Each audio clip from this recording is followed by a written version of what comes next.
Program menggembleng siswa bermasalah di barak militer memang memunculkan pro dan kontra. Baru berlangsung 4 hari, Gubernur Jawa Barat pun sudah berencana untuk membuat program yang sama untuk orang dewasa. Kita bahas bersama Wakil Ketua Komisi 10 DPR RI dari fraksi PKB, Pak Lalu Hadriani Irvani. Pak Lalu, selamat petang. Selamat petang Mbak Cindy, Assalamualaikum. Waalaikumsalam warahmatullahi wabarakatuh. Pak Lalu, ini sudah masuk hari keempat. Komisi 10 sudah dapat informasi terakhir soal rangkaian kegiatannya, apa saja isinya?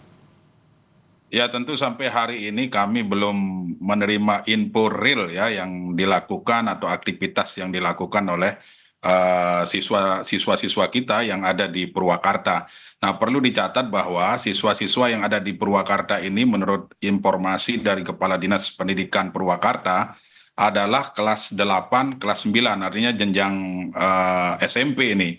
Nah, saya sependapat dengan Wakil Menteri Pendidikan Dasar dan Menengah bahwa memang tentu kami di Komisi 10 akan meminta Kementerian Pendidikan Dasar dan Menengah untuk mengkaji ini apakah positif atau perlu ada perbaikan-perbaikan atau bahkan ini bertentangan dengan tujuan dari pendidikan kita yang sudah jelas tertulis di dalam Peta Jalan Pendidikan Nasional. Kemudian yang kedua, dari awal juga saya menyampaikan bahwa niatan dari Pak Gubernur Jawa Barat ini sebenarnya bagus. Tetapi yang ingin saya katakan juga bahwa perlu dilakukan kajian yang menyeluruh. Nah, di beberapa kesempatan Pak Deddy Mulyadi juga menyampaikan sudah melakukan kajian, sudah mengundang para guru, sudah mengundang kepala sekolah. Sehingga hari ini yang menjadi pilot project-nya adalah di Kabupaten Purwakarta. Tetapi dari vlog terakhir yang beliau sampaikan bahwa situasinya anak-anak di sana bergembira, senang dan sebagainya. Namun saya belum melihat aktivitas belajar. Nah, jangan sampai pendidikan yang diberikan di asrama hanya pendidikan karakter, pendidikan bela negara, pendidikan wawasan kebangsaan dan lain-lain, tetapi melupakan pelajaran-pelajaran mereka di sekolah. Nah, Pak Nah, Lalu sehingga akan melakukan ya, kajian tapi bersama dengan kementerian. Tapi dalam kajian itu indikator yang akan diperhatikan apakah program ini efektif atau tidak itu apa saja, Pak? ya, tentu pertama kami ingin memastikan bahwa para pelajar-pelajar kita yang hari ini sudah dicontohkan oleh Gubernur Jawa Barat bahwa kelas 8, kelas 9 yang bermasalah yang ada di Purwakarta. Kami ingin memastikan bahwa anak-anak ini atau pelajar-pelajar ini tidak ketinggalan mata pelajaran di sekolah. Kita tahu hari ini sudah bulan Mei, sebentar lagi akan ada ujian. Nah, ini juga perlu dipertimbangkan. Tidak hanya di dalam barak tersebut mendapat pelatihan disiplin, pelatihan karakter, dan sebagainya. Tentu nanti kami akan berkoordinasi dengan Kementerian Pendidikan Dasar dan Menengah. Kalaupun misalnya yang dilakukan oleh pemerintah Provinsi Jawa Barat hari ini bagus untuk kedepannya bagi anak-anak Indonesia, ya tentu kami ingin mendapat kajian yang komprehensif dari para pakar yang tentunya nanti bekerja sama dengan Kementerian Pendidikan Dasar dan Menengah. Kami menginginkan bahwa siswa-siswi kita ini atau siswa-siswa yang hari ini masuk ke dalam barak militer yang dicontohkan di Purwakarta, pertama mereka tidak tertinggal pelajaran di sekolah, bagus pendidikan disiplin, pendidikan karakter, dan pendidikan wawasan kebangsaan, ya kita tidak ragukan lagi. Nah, sesuai dengan Permenhan nomor 22 tahun 2000, mohon maaf, nomor 8 tahun 2022,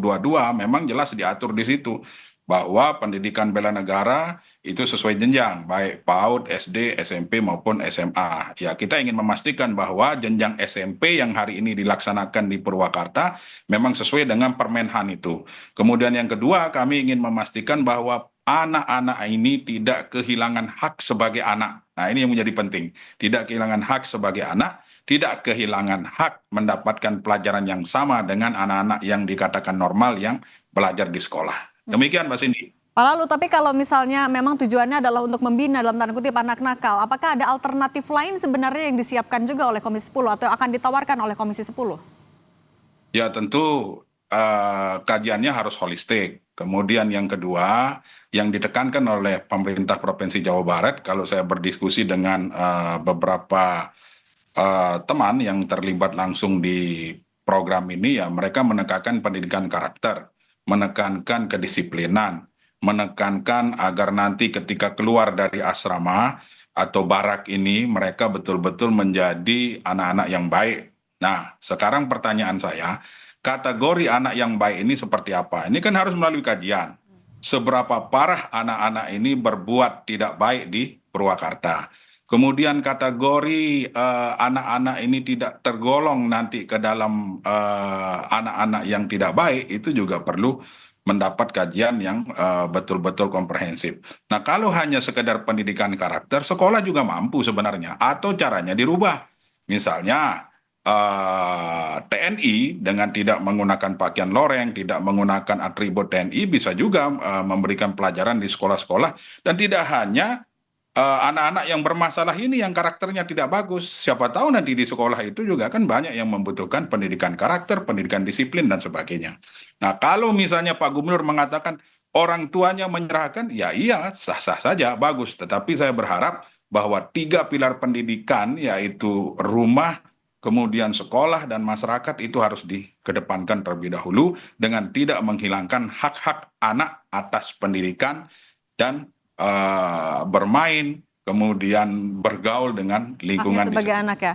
Pak Lalu singkat saja, artinya tapi dari Komisi 10 sikapnya bagaimana? Pembinaan dilakukan oleh TNI ataupun juga masuk ke sekolah. Anda setuju dengan ini? Singkat saja Pak. Ya, setuju dengan catatan dilakukan kajian yang lebih mendalam dan tidak meninggalkan hak-hak anak untuk mendapat ilmu pengetahuan, untuk mendapatkan belajar sebagaimana anak-anak normal yang ada di sekolah masing-masing. Baik, Pak Akan Lalu. meminta Kemdikbudrismen untuk melakukan kajian. Oke, Pak Lalu terima kasih Wakil Ketua Komisi 10 DPR fraksi PKB. Terima kasih, sehat selalu Pak Lalu. Terima